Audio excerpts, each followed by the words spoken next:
Hello, everyone. I'm Stephanie Walker. I'll give you another 2 minutes or so to see if other people will join.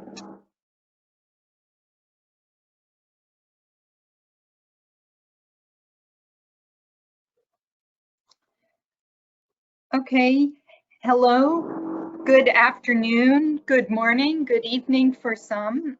I am Stephanie Walker, and I'm looking forward to telling you about NEH's grant opportunity, DLI-DEL Fellowships.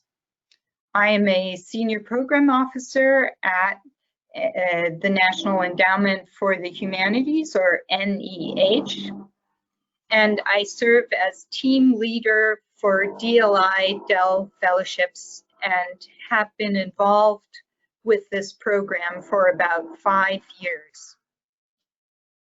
I'm happy to be joined today by a couple of colleagues, Jacqueline Clements, Program Officer in the Division of Preservation and Access, and Christopher Chateau, Grant Administrator in NEH's Office of Grant Management. I will ask them to join me during the question and answer session to see if they can answer some of your questions directly. So I will be speaking for about 30 minutes and hope to God there won't be too much drilling going on, and then spend the rest of our time answering your questions. Please send your questions, type your questions into the GoToWebinar interface under questions. Don't use chat, please. And at any time, and after my presentation, I will go through them in order, read them out loud, and try to answer them. I also want to emphasize that this webinar will be recorded and archived. And what we will do is put an updated link on the DLI Fellowships program page on NEH's website. A written transcript will also be available.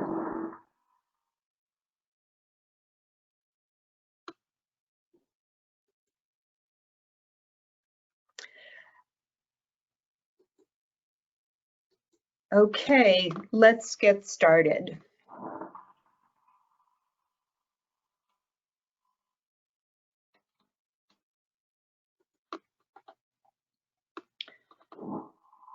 So I'm going to start by saying not what's new, but what's the same. Although dynamic language infrastructure has been added to the program's name, it is essentially the same jointly funded partnership between NEH and NSF, the National Science Foundation, as before. And DLI-DEL fellowships remain part of the program as they were before. I want to emphasize that this is a long-standing partnership that started in 2005.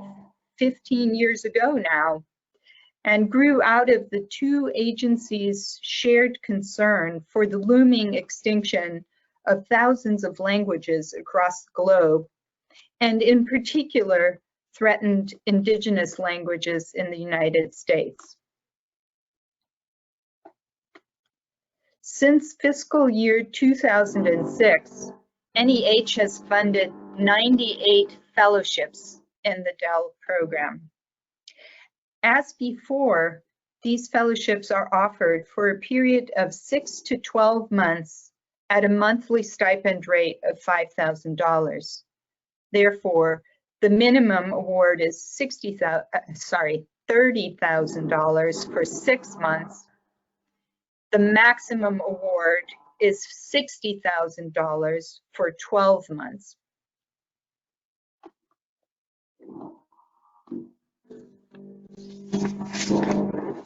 This map shows you where the language communities of previous fellowship awards are located. This covers all awards between 2006 to 2020. You can see that there are certain clusters in North America, Central America, and Amazonia, as well as in the South Pacific, especially Indonesia and Papua New Guinea. But you can see a spread more or less across the globe.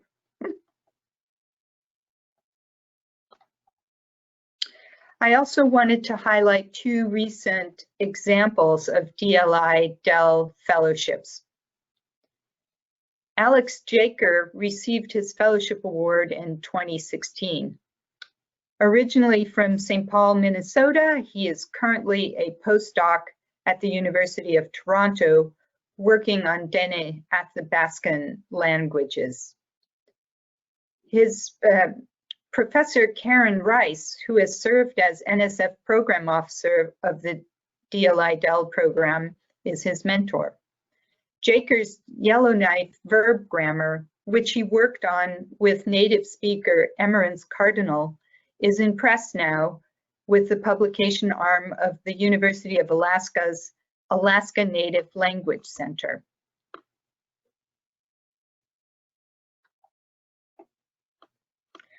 Ross Perlin received his fellowship in 2020.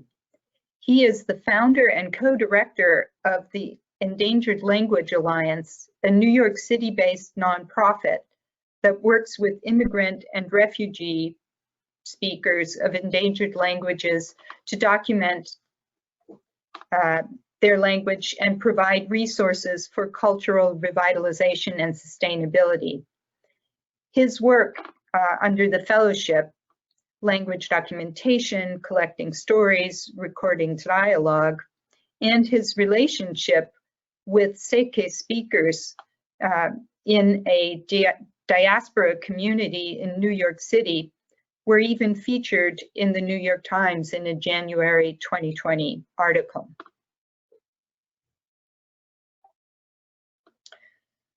So after this sort of quick introduction, let me repeat what the basic outlines of DLI-DEL fellowships.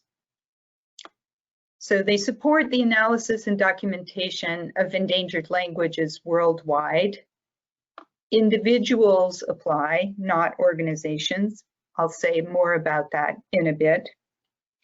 And the award amount is $5,000 per month, for a minimum period of 6 and a maximum period of 12 months. I would like to add here that full-time and continuous tenure is preferred during your fellowship, but you may break your award into 2 parts, one of which must be at least 3 months in duration. So if you had a 6-month fellowship, for example, and you have to teach in the semester in between, you could take 3 months initially, then break for your semester for, let's say, 6 months, and then take your second 3-month chunk of your fellowship.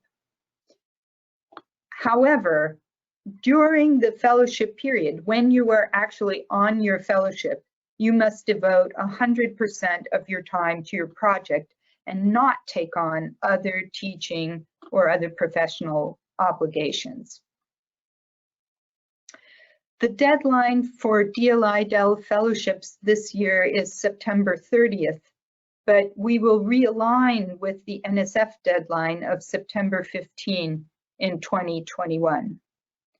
The earliest start date for your fellowship is May 1, 2021, but you may defer as late as your start date as late as September 1, 2021.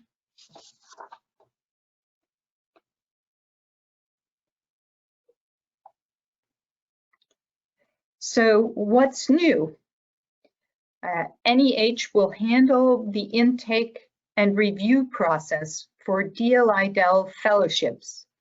And this means you must apply through the grants.gov portal and not Fastlane or research.gov as you might for other NSF applications and grants. The application elements are different, but much or most of the requested content is the same. Likewise, the review criteria are formulated somewhat differently, but they are similar. Overall, they're very similar. And it's these 4 points here that I will elaborate on in my next slides. Especially those of you who are accustomed to the NSF interface and FastLane should familiarize yourself with NEH's format and application process. And your starting point or first stop should be the DLI-DEL Fellowships program page. I have the URL at the top and a screenshot below. In addition to a brief program description on the left side, the grant snapshot on the right gives you pertinent information about the program. These are things I've already mentioned to you, but you can find them again on the website on the program page. Scrolling down on this page, you will see step-by-step instructions about how to apply. And most important here is step 1, where you can download the DLI-DEL Notice of Funding Opportunity for Fellowships. This Notice of Funding Opportunity, or NOFO, is what NSF would call its solicitation, or with other words, the detailed information and instructions about how to apply for this fellowship.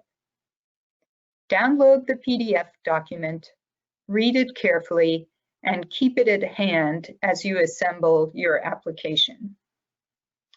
The next link below that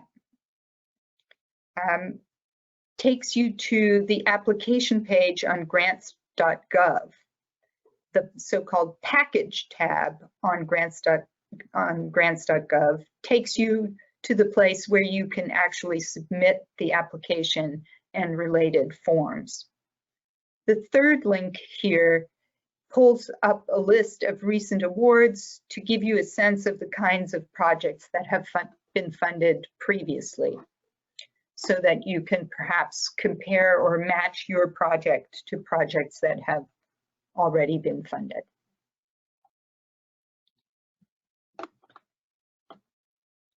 Scrolling down, there are further steps and information. Step 2 has links to the grants.gov registration page and further tools and tips. Remember that you must register with grants.gov before submitting your application, and you must register as an individual, not as an organization and not through your organization. It's a good idea to take care of this step as soon as possible so that it doesn't delay or confuse you when you are actually submitting your application. Step 3 refers you back to the Notice of Funding Opportunity document. Step 4 tells you that you will receive a confirmation from grants.gov when you have successfully submitted your application. Step 5 explains that you may receive up to 5 email messages that represent different stages in the application acceptance process. It's a good idea not to wait until the last minute on the deadline day to submit your application. And also, you should track your application's progress through the grants.gov portal. If you don't see the confirmation emails, please remember to check your junk or spam folder to see if they ended up there. And finally, note that the grants.gov help desk is the best source of support for questions about registration and the submission process, not NEH staff. We can help you only in limited ways with issues with grants.gov. but they have a very good help desk.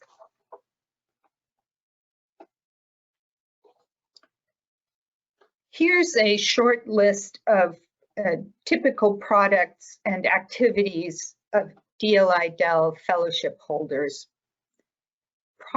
Grant products include but are not limited to scholarly books and articles, dictionaries, lexicons, grammars, archival and digital collections, audio and video recordings, databases, conference papers, and likewise, funded activities include but are not limited to typically travel to language communities to do field work and salary replacement for research and writing time.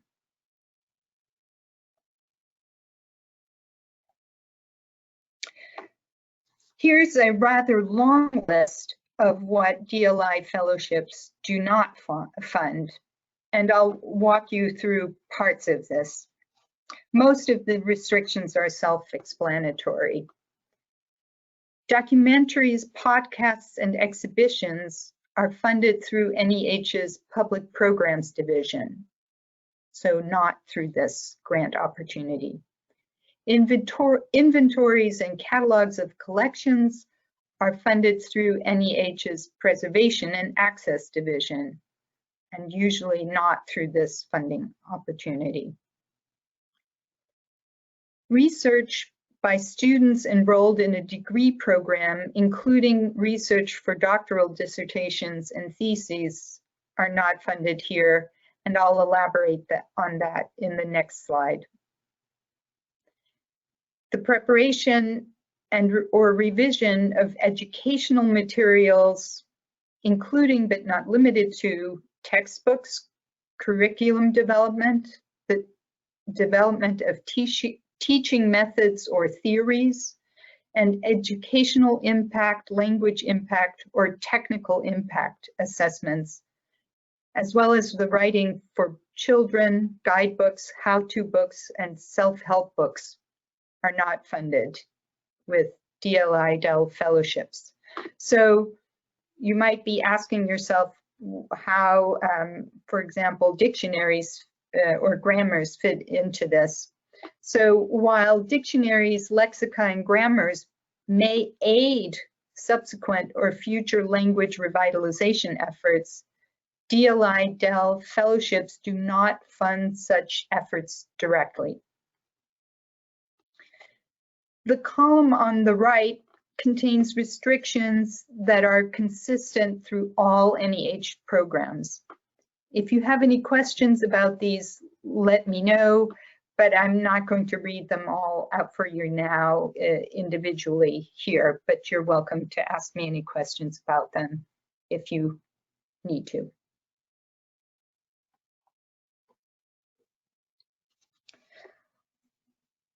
Let's get to a few of the main aspects of the application. So who can apply? Who is eligible to apply? US citizens anywhere in the world are residing anywhere in the world are eligible to apply for DLI-DEL fellowships. And non-US citizens are also eligible to apply if they have resided in the US for at least 3 years prior to the application deadline. Among the considerations, please keep the following in mind. For most applicants, where it says you must have completed your training or degree, for most applicants, this means they are eligible after completing their dissertations. However, I want to emphasize that a PhD degree is not required, is not an eligibility requirement for this fellowship. You must have completed your professional training, but it could be at any level. If it's not a PhD in linguistics or a related discipline, in your application, you will have to convince the peer reviewers that you are qualified to undertake the work you propose.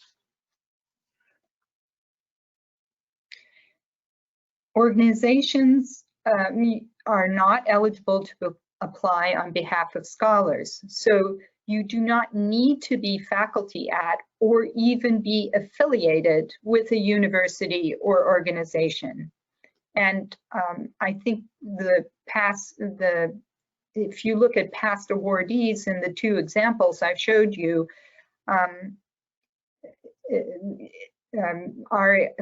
show you that awardees of these fellowships have included numerous junior and independent scholars.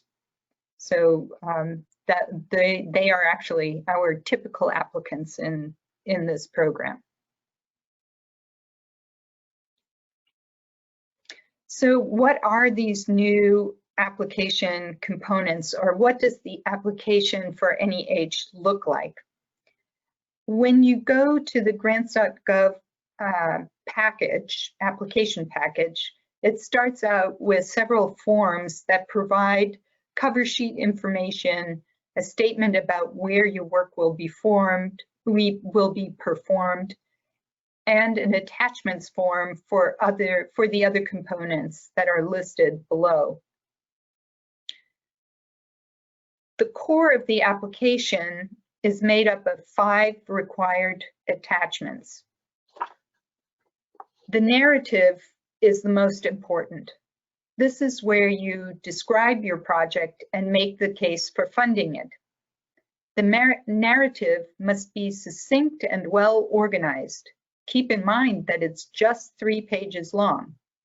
I'll say more about the narrative in a minute. For the work plan, you should describe any preparation of your project and then include a detailed plan in 3-month increments about what you will do and where.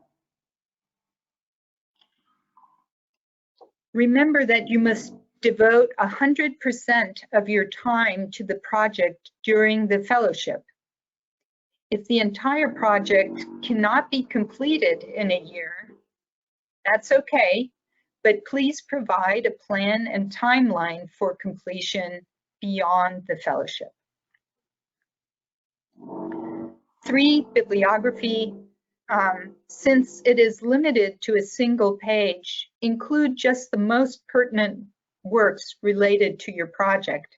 And remember that if you've published on this topic yourself before, you can list that in your CV and don't need to put it in the bibliography. The resume is a 2-page CV that lists current and past positions, your degrees with dates and titles of dissertations, any awards, honors, and grants, especially those that are relevant to your project, as well as publications with full citations. Again, those that are relevant, in particular those that are relevant to your proposed work. Samples means provide 1 or 2 pages with examples that illustrate the methods and results of your linguistic work. For example, a sample dictionary or grammar entry, interlinear glossing, questionnaires, task protocols, records, and any other materials that help to explain your project. But you're limited to 2 pages for that. So it's a very tight, concise application. Please note that a budget is not required for NEH DLI-DEL fellowships, and that's because your award amount is fixed at $5,000 per month. You may have to supply supplemental attachments and information. The letter from the speaker community is particularly important if you are planning to do fieldwork and documentation. You should show that the appropriate permissions have been sought and granted from the speaker community. The data management plan is just like if you're submitting an NSF application. If your project includes language documentation, describe how your data will be archived, sustained, and supported. Include information on access and restrictions of access. And then next, related to the above, include a letter of support from the archive where your materials will be deposited.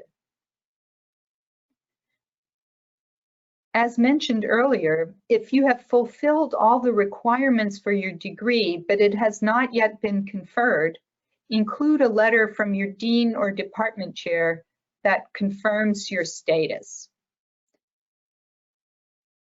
And finally, if you are delinquent in the repayment of any federal debt, you must provide explanatory information.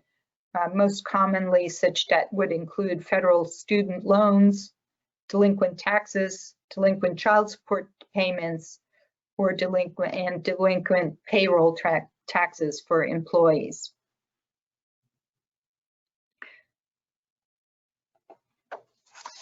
So let's say a few more things about the application narrative. This is really the core piece of your application. So preparing an excellent narrative is worth spending some time on, because this is where you describe your project and make your case for funding it. The narrative must be succinct and well organized. Just 3 pages, remember. It should be free of technical terms and jargon so that peer reviewers, in particular the non-specialists who will read your application in the later stages of the review process, can understand what your project is about and why it's important. The application guidelines instruct you to use certain subheadings in the narrative. The first one is called Significance, Impact, and Endangerment. So basically, this is where you answer the question about what the intellectual merit of your proposed project is. Explain your project's goal and expected impact. Discuss the level of endangerment of the language you will be investigating. The urgency of documentation and analysis. And any points to make about the language's linguistic, historical, cognitive, cultural, or social significance. The next subheading is organization, concepts, and methods. What is the research design of your project? So here you would discuss the basic ideas and questions to be examined and how your research will address them. You should explain the methods for documentation and discuss the theoretical framework in relation to the research questions. Explain specific concepts and terminology here if that's necessary. Competency, skill, and access. Why are you the right person to do this work? So obviously here you will talk about a bit about your background and preparation. You don't need to repeat what's in your attached CV, but explain perhaps work that has led up to the project you are applying for here. For example, it could be an expansion or revision of work you did for your PhD. And finally, final product and dissemination. So what are the results and, if you want, deliverables going to be from your work? Could be, like I said, publications of different sorts,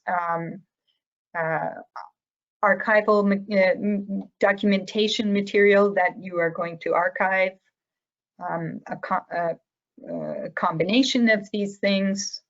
You might also, for the dissemination part, explain how publications are going to be distributed, or whether you will be talking about your work at one or more conferences.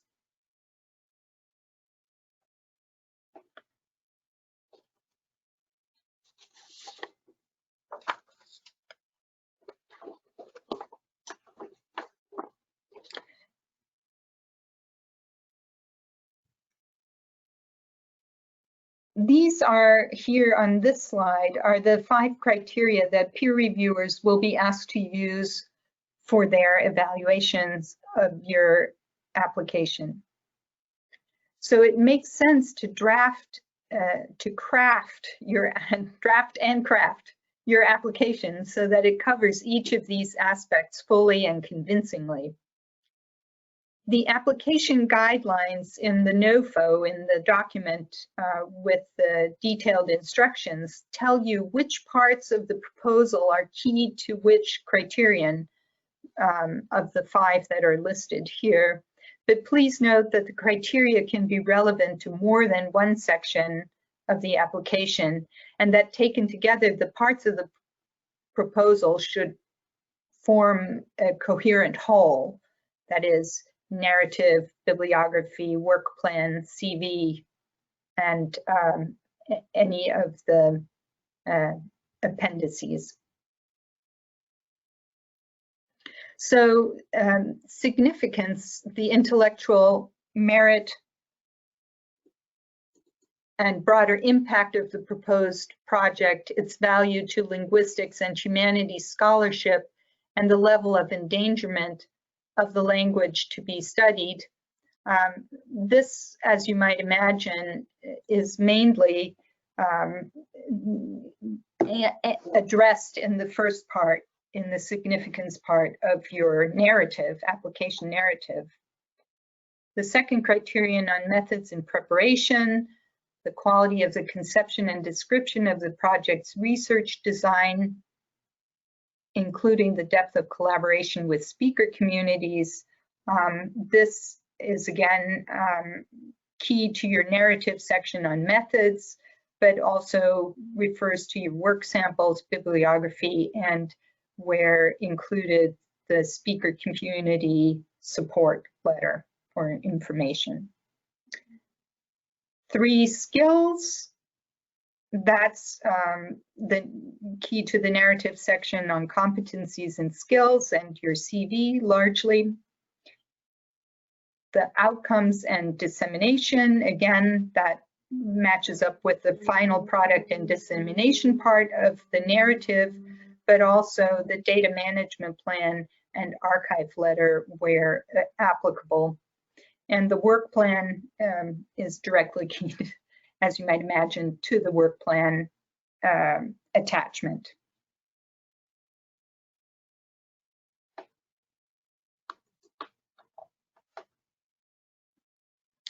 As a final tip, think about the timeline of your application for submission, from submission to notification, and plan ahead.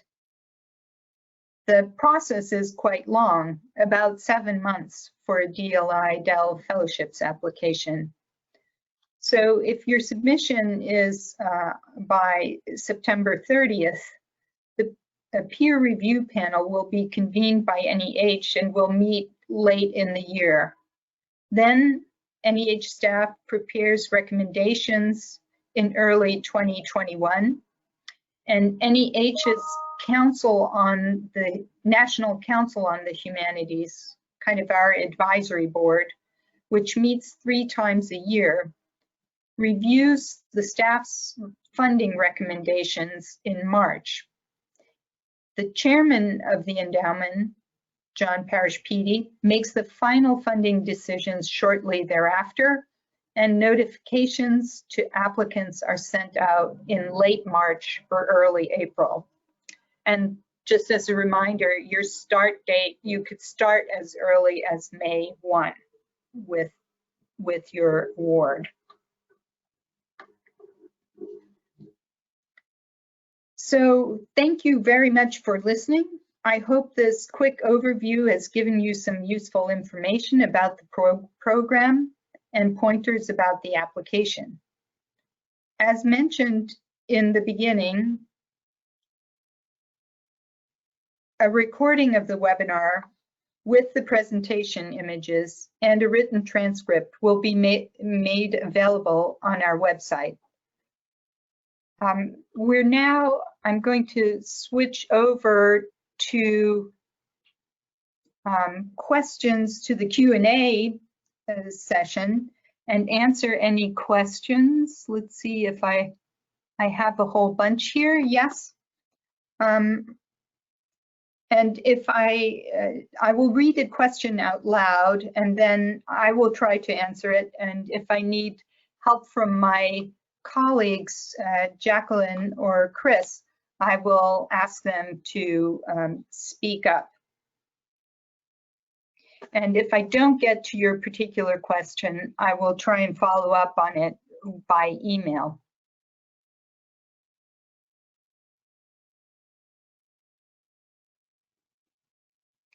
So initial questions had to do with the sound. I hope that wasn't because of the drilling in my building in the background. And people asked, will there be a recording of this? As I've said several times now, yes, there will be a recording. Another question was about US citizens or US residents. And I have to repeat that foreign nationals are, so non-US citizens are only eligible to apply if they have resided in the US permanently for 3 years or more prior to the application deadline.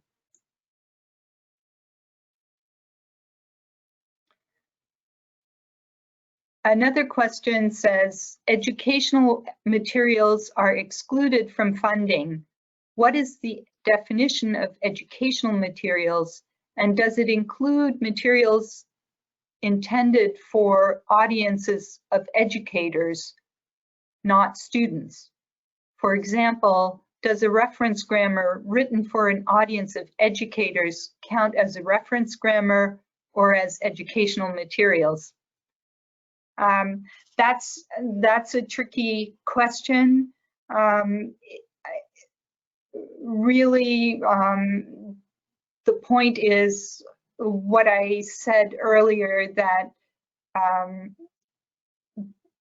materials that are produced solely for the purpose of language revitalization and not language documentation or scholarly analysis are not funded by the program. That doesn't mean that grammars that represent the first documentation of this language are not eligible, and might well later become important tools for language revitalization and education efforts. But they cannot be the primary goal of your work. Let's see, I've got to scroll up here.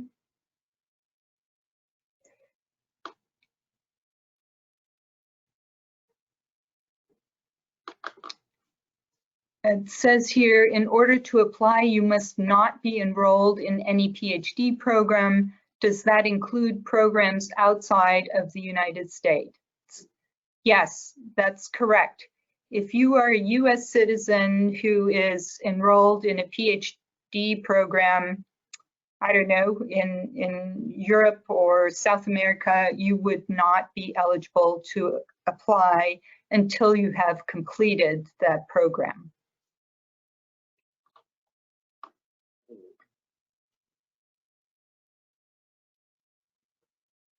And the next question asks about clarification of the eligibility of funding in regards to dictionaries and lexicons. Yes, the dictionaries and lexicons are supported through these fellowships.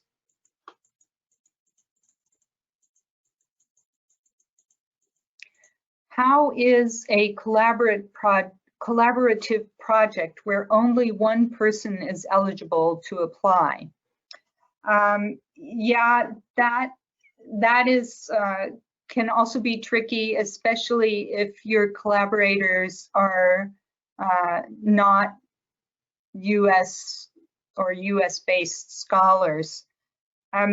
You can try to make the case for your own work within a collaborative project, but these are individual fellowships to individual people, and that's how they are conceived. If you're part of a larger project that might be eligible for institutional funding, you should consider applying or having your institution apply to with a senior research grant proposal through NSF, and you might get funding from NSF or NEH. How does the change to NEH management of these fellowships affect the pool of peer reviewers? Will NEH use different reviewers than have previously participated in the panels? We will, yes, NEH will convene its own panel, peer review panel, but we will rely very much on the same or similar experts that have been used in NSF panels in the past. Next question, although a budget is not required, is it a good idea to provide details of larger or regular expenses? So no, it's simply, I would not waste precious space in your narrative to provide details about your expenses. Basically, the fellowship is meant to buy you time and cover travel. So you could say in your work plan, you know, I will be traveling to Central America and spend 2 months there engaging in whatever research and documentation activities with one or more speaker communities, but you do not need to detail, you know, how much the ticket or accommodation is going to cost to get you there. So the short answer is no, you do need, it doesn't help or hurt. It doesn't help to add information on what you're going to spend this money on. Can expenses related to funding include those associated to documentation like transcription of data? Yes, absolutely. That, but again, you don't need to detail these expenses. You can just say, this is part of what you are going to do during your fellowship. Next question, if you are planning to defend your dissertation before the end of 2020, does that still prevent you from applying? So you'll see the detailed language of that in the Notice of Funding Opportunity document. But if you have completed all the parts of your dissertation, including the defense, and you're just waiting for the conferral of the degree, you can apply, and you must then include a letter from your dean or the chair of your department stating that you have completed all the parts, all the necessary parts of your degree, including the defense. So if you have more specific questions, if you want to tell me more specifically about your situation, your personal situation, feel free to send me an email.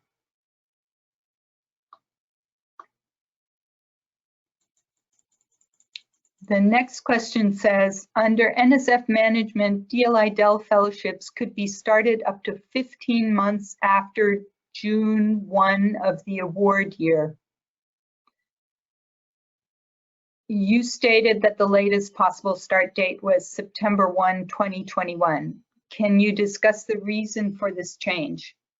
That is actually a perfect segue for me to ask my colleague from Grant Management, Chris Chateau, to speak up, because this was the date given to us by our Office of Grant Management. And I'm going to look for Chris here in my list of attendees and unmute him. Okay, or Chris, you should try to unmute yourself. Hi, Stephanie, I just unmuted myself. I wasn't able to previously. Yeah, I can hear knowledge, you that's this. Yeah, as I understand, that's kind of the standard interval during which individual awards need to be completed. That's the only. I'm not aware of any other additional justification for the September 2021 deadline for beginning the project. Yeah, I actually had some exchanges with Grant Management about why it wasn't extended further, but this is what's in the notice, and that's what we're going to have to stick with for now, for at least for this round. If I would say to the questioner, if this is a particular problem for you, write me an email and I will I will ask our grant management people how much leeway we have. But it's really what is stated in the NOFO, or Notice of Funding Opportunity document. I'm also going to thank you, Chris. Is there anything else, Chris, that you wanted to add to what I said during the presentation? No, from the grant management side of things, I think the most important distinction to be made, and that you made very clearly, was that this is an individual program rather than one for institutions. And so the individual scholar would be the recipient of the award and the person who would be expected to complete reports and whatnot, rather than, in the case of an institutional award, it will generally get in touch with like the Office of Sponsored Research or something like that. With these individual awards, we're corresponding primarily with the individual recipient. I think that's probably the thing I would want to highlight the most in terms of the grant management aspect. Thank you, Chris. I also want to give Jacqueline Clements the opportunity to speak. Let me see. I'm trying to unmute her. Self-muted. Hi there, Stephanie. Yeah, there you go, Jacqueline. Now I can hear you too. So this is, again, what Chris said is a good segue to remind you that there are grant opportunities for more extended and collaborative projects, and I'll let Jacqueline say something about those, but here is her contact information and that of the program director at NSF, Joan Malin. Yeah, sure. I'll just kind of chime in to say that I'm the program officer from the Division of Preservation and Access at NEH, which is working with NSF to award institutional level senior research grants. And these are up to 3 years, up to $450,000 for collaborations and institutions that are applying for research. On our side, we make the awards, but it's actually the NSF and who does the review process. So I would recommend getting in touch with Joan Mailing if you have questions. But you also can see there that you have my email too if you'd like to email me with any questions. That information has just gone up too with a deadline of November 18th. In the future, it will resort back to September 15th again, but just this year it's November 18th. And there's more information on Preservation and Access's page. Thanks, Jacqueline. Sure. Are there any other questions now from anyone attending?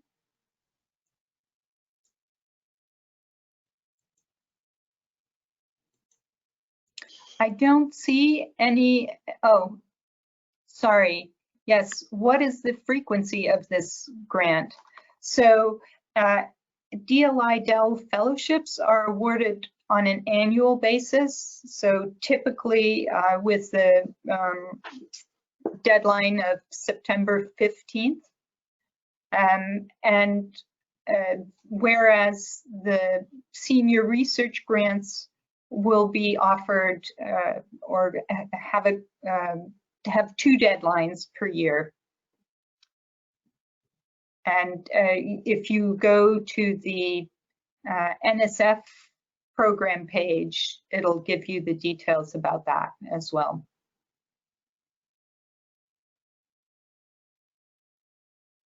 If there aren't any more questions, I'm going to end this webinar now, but I will go back just briefly so you can write down my contact information once more.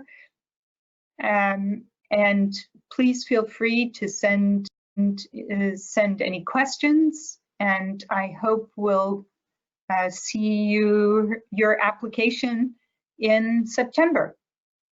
Thank you very much, and goodbye.